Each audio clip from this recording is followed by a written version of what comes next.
തേജസ് ന്യൂസിൻ്റെ editors വോയിസിലേക്ക് സ്വാഗതം. ബാബരി മസ്ജിദിനെ കുറിച്ചുള്ള മരിക്കാത്ത ഓർമ്മകളുമായി വീണ്ടും ഒരു ഡിസംബർ 6 കൂടി കടന്നു വരികയാണ്. ഇന്ത്യ ചരിത്രത്തിലെ അങ്ങേയറ്റം അഭിശപ്തമായ ദിനങ്ങളിൽ ഒന്നായിരുന്നു 1992 ഡിസംബർ 6. രാജ്യം കണ്ട ഏറ്റവും വലിയ ഭീകരപ്രവൃത്തികളിലൊന്നിന് സാക്ഷ്യം വഹിച്ച ദിനം.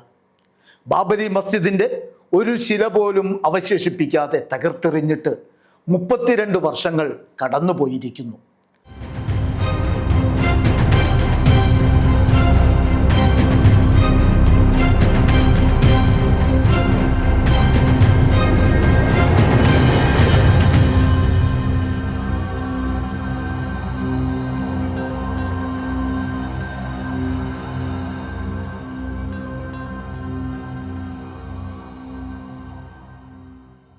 രാഷ്ട്ര ശരീരത്തിനേറ്റ ഒരിക്കലും ഉണങ്ങാത്ത മുറിവായി, രാജ്യഹൃദയത്തെ ഗ്രസിച്ച വിങ്ങുന്ന നൊമ്പരമായി, ഒരു രാഷ്ട്രത്തിൻ്റെ തോരാത്ത കണ്ണുനീരിൻ്റെ ഓർമ്മകളുമായി പക്ഷേ ബാബരി മസ്ജിദ് ഇന്നും ജനഹൃദയങ്ങളിൽ ജീവിക്കുകയാണ്. 464 വർഷം ഫൈസാബാദിൻ്റെ മണ്ണിൽ തലയുയർത്തി നിന്ന, 421 വർഷം നിത്യവും ബാങ്കുലികൾ മുഴങ്ങിയ ബാബരി മസ്ജിദിൻ്റെ നിയമ പോരാട്ടങ്ങളുടെ ചരിത്രത്തിന് 166 വർഷം നീണ്ട വഴിദൂരമുണ്ട്. 1885 തുടങ്ങിയ നിയമയുദ്ധത്തിൻ്റെ ദുരന്ത പര്യവസായിയായ ചരിത്രം ഒടുങ്ങുന്നത് 2019 നവംബർ 9 സുപ്രീം കോടതിയുടെ അന്യായവും വിചിത്രവുമായ വിധിന്യായത്തോടെയാണ്. 1883 ബാബരി ഭൂമിയിൽ പള്ളിക്കു സമീപം ക്ഷേത്രം പണിയാൻ അനുവദിക്കണമെന്ന മഹന്ത് രഘുബർദാസിന്റെ ആവശ്യത്തിന് അനുമതി നിഷേധിക്കുകയായിരുന്നു അന്നത്തെ ഫൈസാബാദ് പോലീസ് ഡെപ്യൂട്ടി കമ്മീഷണർ. വീണ്ടും ഇതേ ആവശ്യം ഉന്നയിച്ച് 1885 ഹർജിയുമായി എത്തിയ രഘുബർദാസിന് ബ്രിട്ടീഷ് ഇന്ത്യയിലെ കോടതി അനുമതി നിഷേധിക്കുകയും അപ്പീൽ തള്ളുകയും ചെയ്തു. 1934 പള്ളിക്ക് ഭാഗികമായി കേടുവരുത്തിയ പ്രദേശത്തെ ഹിന്ദുക്കൾക്ക് കൂട്ടപ്പിഴ ചുമത്തിയ ബ്രിട്ടീഷ് അധികാരികൾ സർക്കാർ ചെലവിൽ പള്ളിയുടെ കേടുപാടുകൾ തീർത്തതായാണ് ചരിത്രം. ഇത്രയും വിശദമായി ഈ ചരിത്രം പറഞ്ഞത് ബ്രിട്ടീഷ് ഇന്ത്യയിലെ കോടതികളിൽ നിന്ന് ബാബരി മസ്ജിദിന് ലഭിച്ച നീതിയുടെ ചെറിയൊരു കണികയെങ്കിലും സ്വതന്ത്ര ഇന്ത്യയുടെ നീതിപീഠങ്ങളിൽ നിന്ന് ലഭിച്ചിരുന്നെങ്കിൽ മതനിരപേക്ഷതയുടെ അഭിമാന സ്തംഭമായും മനുഷ്യ സൗഹാർദ്ദത്തിൻ്റെ മഹിത പ്രതീകമായും ബാബരി മസ്ജിദ് ഇന്നും തലയുയർത്തി നിൽക്കുമായിരുന്നു എന്ന് ഓർമ്മിപ്പിക്കുവാനാണ്. പക്ഷേ നിർഭാഗ്യകരമെന്ന് പറയട്ടെ, നീതിശൂന്യവും നിയമബാഹ്യവുമായ ഒരു വിധിയാണ് ബാബരി മസ്ജിദിൻ്റെ കാര്യത്തിൽ സുപ്രീം കോടതിയിൽ നിന്ന് ഉണ്ടായത്. ബാബരി മസ്ജിദ് കേസിലെ സുപ്രീം കോടതി വിധി വൈരുദ്ധ്യങ്ങളുടെ കലവറയാണ് എന്ന് ദ വയറിന് വേണ്ടി കരൺ ഥാപ്പർ നടത്തിയ ഒരു അഭിമുഖത്തിൽ ഇന്ത്യയിലെ മുൻനിര നിയമജ്ഞരിൽ പ്രമുഖനായ ദുഷ്യന്തവെ ഈ അടുത്ത ദിവസം അഭിപ്രായപ്പെടുകയുണ്ടായി. 1949 ഡിസംബർ 22 പള്ളിക്കുള്ളിൽ അതിക്രമിച്ചു കടന്ന് വിഗ്രഹം പ്രതിഷ്ഠിച്ചതും 1992 ഡിസംബർ 6 പള്ളി തകർത്തതും കൊടിയ ക്രിമിനൽ കുറ്റങ്ങളെന്ന് നിരീക്ഷിച്ച സുപ്രീം കോടതി തന്നെയാണ് ആ കുറ്റകൃത്യങ്ങൾക്ക് ഉത്തരവാദികളായവർക്കു തന്നെ പള്ളി നിലനിന്നിരുന്ന സ്ഥലം വിട്ടുകൊടുക്കുന്നതും അവിടെ ക്ഷേത്രം പണിയാൻ വിധി കൽപ്പിക്കുന്നതും എന്നത് എത്രയോ വിചിത്രവും അപഹാസ്യവും അന്യായവുമാണ് എന്നോർക്കുക. ബാബരി കേസിൽ വിധി പറഞ്ഞ 5 അംഗ ബെഞ്ചിലെ ഒരു ന്യായാധിപനായിരുന്നു ഇക്കഴിഞ്ഞ നവംബർ 10 സുപ്രീം കോടതി ചീഫ് ജസ്റ്റിസ് സ്ഥാനത്തു നിന്ന് വിരമിച്ച ജസ്റ്റിസ് DY ചന്ദ്രചൂഡ്.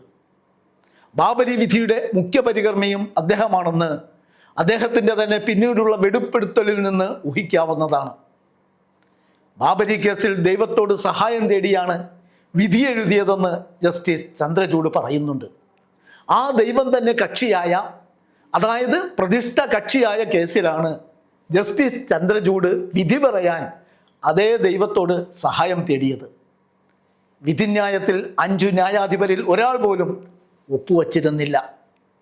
തെളിവുകൾക്കും നിയമത്തിനും പകരം വിശ്വാസത്തെ അടിസ്ഥാനപ്പെടുത്തിയ ആ വിധി ഇന്ത്യൻ ജുഡീഷ്യറിയുടെ ചരിത്രത്തിൽ തന്നെ അത്യപൂർവമായ ഒന്നായിരുന്നു. ദുഷ്യന്തവെ കരൺ ഥാപ്പറുമായുള്ള അഭിമുഖത്തിൽ വ്യക്തമാക്കിയതുപോലെ വിവേകപൂർവമായ ഒന്നായിരുന്നില്ല, മറിച്ച് വികാരപരവും മതാവേശം മുറ്റിയതുമായ ഒരു വിധിയായിരുന്നു അത്. ഒരു ആരാധനാലയം നിലനിന്നിരുന്ന സ്ഥലത്തിൻ്റെ ഉടമസ്ഥാവകാശ തർക്കത്തിൽ കയ്യേറ്റക്കാരന് തന്നെ ഭൂമി വിട്ടുകൊടുത്ത വിചിത്ര വിധി. രാജ്യത്തിൻ്റെ ഭാവിയിൽ ഇരുൾ പരത്താൻ പണിയെടുത്തുകൊണ്ടിരിക്കുന്ന വർഗീയ ശക്തികൾക്ക് ശക്തി പകരുന്നതിന് കാരണമായതിലൂടെ രാജ്യത്തിൻ്റെ ദുർവിധിയായി മാറി സുപ്രീം കോടതി വിധി. മറ്റൊരർത്ഥത്തിൽ ഒരു ജുഡീഷ്യൽ കർസേവയായിരുന്നു അത്. ദുഷ്യന്തവെ സൂചിപ്പിച്ചതുപോലെ ഒരു ഡിസർവീസ് അഥവാ ദ്രോഹമായി മാറി ആ വിധി. ഒരു പള്ളിയെ ചൊല്ലി മുസ്ലിങ്ങൾക്കും ഹിന്ദുക്കൾക്കുമിടയിൽ ദീർഘകാലം നിലനിന്ന സംഘർഷാത്മകമായ ഒരു പ്രശ്നത്തിനുള്ള ശാശ്വത പരിഹാരമായി ബാബരി വിധി മാറിയില്ലെന്നു മാത്രമല്ല, പുതിയ പ്രശ്നങ്ങളുടെ തുടക്കമായി ആ വിധി മാറുകയും ചെയ്തു. ബാബരി മസ്ജിദ് വിധിയുടെ ചുവട് പിടിച്ച് നിരവധി പള്ളികൾക്കുമേൽ പുതിയ അവകാശവാദങ്ങൾ ഉയർന്നു വരുന്നത് അതിനു തെളിവാണ്. ഈ അപകട സാധ്യത മുന്നിൽ കണ്ടാണ് ആരാധനാലയ സംരക്ഷണ നിയമം 1991 ഇന്ത്യൻ പാർലമെന്റ് പാസാക്കിയത്. ആരാധനാലയങ്ങൾക്കുമേൽ വ്യാജ അവകാശവാദങ്ങളുമായി ഇനി ആരും വരരുതെന്ന ദീർഘവീക്ഷണമാണ് ആ നിയമനിർമ്മാണത്തിൻ്റെ പ്രേരണ. എല്ലാ ആരാധനാലയങ്ങളും 1947 ആഗസ്റ്റ് 15 തൽസ്ഥിതി തുടരണമെന്നതായിരുന്നു ആ പ്രത്യേക നിയമത്തിൻ്റെ കാതൽ. ബാബരി കേസിൽ വിധി പറയുമ്പോഴും അത് പ്രസ്തുത കേസിനു മാത്രം ബാധകമായതാണെന്നും ആരാധനാലയ സംരക്ഷണ നിയമത്തിൻ്റെ അന്തസ്സത്ത പരിരക്ഷിക്കപ്പെടേണ്ടതാണെന്നും സുപ്രീം കോടതി വ്യക്തമാക്കിയിരുന്നു. ചരിത്രത്തിൽ സംഭവിച്ചതായി ആരോപിക്കപ്പെടുന്ന പിഴവുകൾ വർത്തമാനത്തെയും ഭാവിയെയും തച്ചു തകർക്കാൻ കാരണമാവരുതെന്നാണ് ആരാധനാലയ നിയമത്തിൻ്റെ പ്രസക്തിക്ക് അടിവരയിട്ടുകൊണ്ട് 1994 ഒരു കേസിൽ വിധി പറയവേ സുപ്രീം കോടതി അസന്ദിഗ്ധമായി പ്രസ്താവിച്ചത്. എന്നാൽ അതേ സുപ്രീം കോടതി തന്നെ പുതിയ കാലുഷ്യങ്ങൾക്ക് വഴി തുറക്കാൻ ആരാധനാലയ നിയമത്തെ ചവറ്റുകുട്ടയിൽ തള്ളുന്ന സമീപനം സ്വീകരിക്കുന്നതാണ് പിന്നീട് നാം കാണുന്നത്. ദുഷ്യന്തവെ സൂചിപ്പിച്ചതുപോലെ ഉന്നത നീതിപീഠത്തിൻ്റെ വാക്കും പ്രവൃത്തിയും തമ്മിലുള്ള പൊരുത്തക്കേടാണ് ജസ്റ്റിസ് ചന്ദ്രചൂഡിൻ്റെ കാലത്ത് നാം കണ്ടത്. 1997 ആരാധനാലയ നിയമം ചൂണ്ടിക്കാട്ടി ഗ്യാൻവാബി പള്ളിക്ക് മേലുള്ള അവകാശവാദം കോടതി തള്ളിയതാണ്.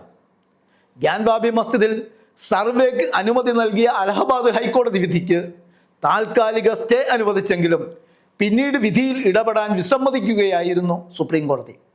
അന്ന് ജസ്റ്റിസ് ചന്ദ്രചൂഡ് ആനുഷംഗികമായി നടത്തിയ പരാമർശങ്ങൾ പ്രത്യേകം ശ്രദ്ധിക്കേണ്ടതാണ്. ഒരു നിർമ്മിതിയുടെ സ്വഭാവത്തെക്കുറിച്ചുള്ള ജിജ്ഞാസയ്ക്ക് ഹിന്ദുക്കൾക്ക് അവകാശമുണ്ടെന്നായിരുന്നു അദ്ദേഹം പറഞ്ഞത്.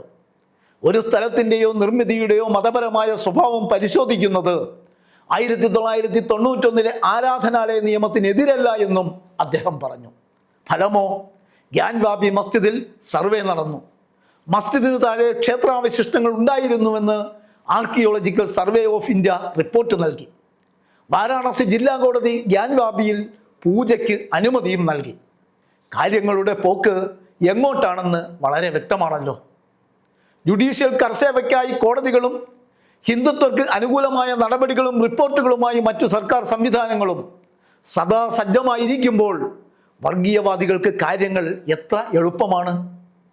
പല പള്ളികൾക്കുമേലും വ്യാജ അവകാശവാദങ്ങളുമായി ഹിന്ദുത്വർ രംഗത്ത് വരുന്നു. കോടതികൾ കയറി ഇറങ്ങുന്നു. സർവേക്ക് അനുമതി ലഭിക്കുന്നു. ഇനി ഖനനമായിരിക്കും അടുത്ത പടി.